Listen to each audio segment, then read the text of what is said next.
চাওক মূল্য বৃদ্ধিয়ে অসমৰ ৰাইজক জুৰুলা কৰিছে আৰু ধাৰাবাহিকভাৱে বস্তুৰ দাম বৃদ্ধি হ'বলৈ আৰম্ভ কৰিছে। 5খন ৰাজ্যৰ নিৰ্বাচন শেষ হোৱাৰ পাছত এই দাম অবাধে বৃদ্ধি হৈছে। সদৌ অসম ছাত্ৰ সন্থাই ইতিমধ্যে আমি চৰকাৰক সকীয়াই দিছিলোঁ, চৰকাৰক আহ্বান জনাইছিলোঁ যে আপোনালোকে বস্তুৰ দাম হ্ৰাস কৰাৰ এটা ব্যৱস্থা কৰক, এই অবাধ দাম বৃদ্ধিক নিয়ন্ত্ৰণৰ এটা ব্যৱস্থা কৰক। যদি নকৰে ৰাইজটো ৰাজপথত নামিবলৈ বাধ্য হ'ব। এতিয়া 4বাৰকৈ পেট্ৰল ডিজেলৰ মূল্য বৃদ্ধি পালে। আলু, পিঁয়াজ, মিঠাতেল, চাউল, দালি সকলোৰে দাম বৃদ্ধি পাইছে। গাখীৰৰ দাম বৃদ্ধি পাইছে। এটা বাণিজ্যিক চিলিণ্ডাৰৰ দাম 3000তকৈ বেছি হ'ল। সৰু সৰু চাহৰ দোকান, ৰেষ্টুৰেণ্ট, হোটেলবোৰ বন্ধ হোৱাৰ উপক্ৰম হৈছে। তাৰ সমান্তৰালভাৱে জীৱনদায়িনী ঔষধৰ পৰা আন ঔষধলৈকে সকলো দৰৱৰ দাম বৃদ্ধি হৈছে আৰু এই দাম বৃদ্ধিৰ মাধমাৰ জনতাই আৰু সহ্য কৰিব নোৱাৰা হৈছে।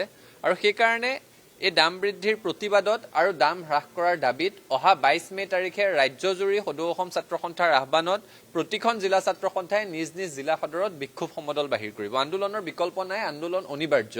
আৰু এই ধৰণেৰে দাম বৃদ্ধি নিৰ্বাচনৰ পিছত হোৱা ঘটনাটোৱে এই কথাটোক পুনৰ পতিয়ন যোৱাইছে যে নিৰ্বাচন জিকাৰ আগত চৰকাৰে কোৱা কথাবোৰ আৰু নিৰ্বাচন জিকাৰ পাছত কৰা কামবোৰৰ মাজত তাৰতম্য আহে।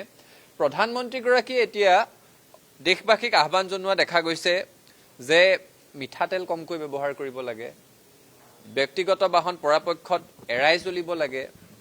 কাৰণ দেশৰ অৰ্থনীতিৰ কথাটো এই প্ৰধানমন্ত্ৰীৰ আহ্বানে দেশৰ অৰ্থনৈতিক বুনিয়াদৰ প্ৰতি প্ৰশ্নবোধকৰ সৃষ্টি কৰিছে। তেওঁ কৈছে যে যিহেতু দুখন বহিঃৰাষ্ট্ৰৰ মাজত যুদ্ধ হৈ আছে, তাৰ কাৰণে বস্তুৰ দাম বৃদ্ধি পাইছে।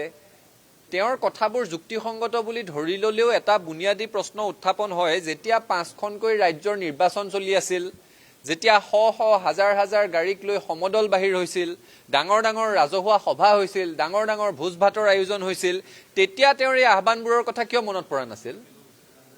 ইৰাণ আৰু আমেৰিকাৰ মাজত যুদ্ধটো বহু সময়ৰ পৰা হৈ আছে। হৰমুজ প্ৰণালীটো কেতিয়াবাৰ পৰা বন্ধ হৈ আছে, কেতিয়াবা খুলি দিয়ে আকৌ বন্ধ কৰে। গতিকে আন্তঃৰাষ্ট্ৰীয় বজাৰত খাৰুৱা তেলৰ দামটোতো বৃদ্ধি হৈয়ে আছিল। 5খন ৰাজ্যৰ নিৰ্বাচন শেষ নোহোৱালৈকে এইবোৰ কথা কিয় মনত পৰা নাছিল? নিৰ্বাচন শেষ হোৱাৰ লগে লগে জনতাৰ মূৰত দাম বৃদ্ধিৰ ৰামটাঙোন সোধাবই কথাটো মানি লোৱা নহ'ব। আৰু সেইকাৰণে দাম বৃদ্ধি হোৱাৰ প্ৰতিবাদত আৰু দাম হ্ৰাস কৰাৰ দাবীত সদৌ অসম ছাত্ৰ সন্থাই 22 মে তাৰিখে ৰাজ্যজুৰি বিক্ষোভ সমদল কৰিম। আৰু যেতিয়ালৈকে দাম হ্ৰাস নহ'ব তেতিয়ালৈকে ৰাইজে ৰাজপথত নামি থকাৰ বাহিৰে বিকল্প নাথাকিব। গতিকে ইয়াৰ পিছতো আন্দোলন অব্যাহত থাকিব।